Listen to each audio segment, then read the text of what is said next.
Bell's Language Criteria by Alondra Romo and Natalia Sostaita.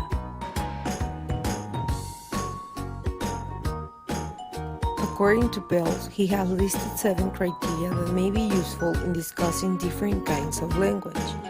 These criteria, standardization, vitality, historicity, autonomy, reduction, mixture, and de facto norms, may be used to distinguish certain languages from the others.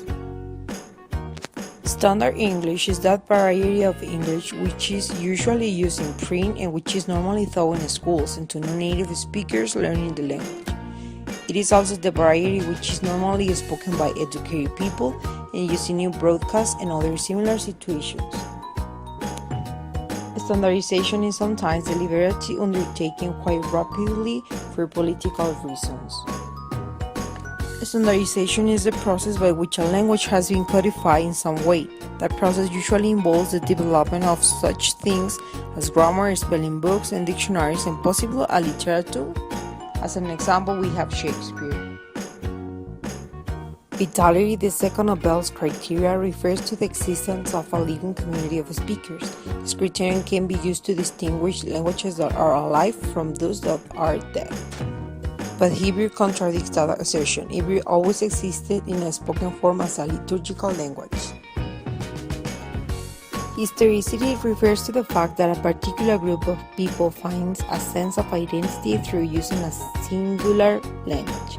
It belongs to them. Social, political, religious, or ethnic ties may also be important for the group, but the bond provided by a common language may be proved to be the strongest tie of all. Historicity can be long-standing. For example, the speakers of the different varieties of colloquial Arabic make much of a common linguistic ancestry, as obviously do speakers of Chinese. It can also, as with Hebrew, be appealed to as unifying force among a threatened people. Autonomy is an interesting concept because it is really one of feeling. A language must be felt by its speakers to be different from other languages. However, this is a very subjective criterion. Then we have the reduction. That refers to the fact that a particular variety might be regarded as a subvariety rather than an independent entity. For example, there may be a reduction of sources, that is, the variety may lack a grading system. Also, there may be considerable restrictions in the use according to the functions in the society.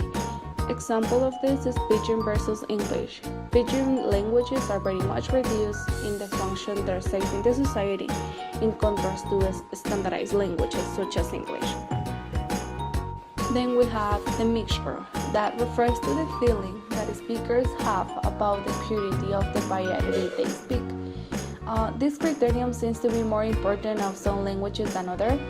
Example, speakers of German and French than speakers of English. It partly also explains why speakers of Pidgin and Creole have difficulty trying to classify what they speak as a full languages or just simple varieties.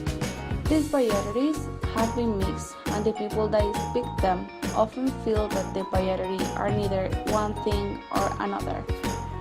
And finally, we have the factor norms, that they refer to the feeling that many speakers can have regarding that they are both good speakers and poor speakers, and it states that the good speakers represent the norms of the proper usage of the language. That is why basically we always have this eternal fight between American and British English. British people say they are the creators of the language and they are the ones that use the language correctly, but actually we know that both are correct and we can use them to communicate. So that is all for today. Thank you so much for watching. That was Bell's Language Criteria. See you next time. Thank you.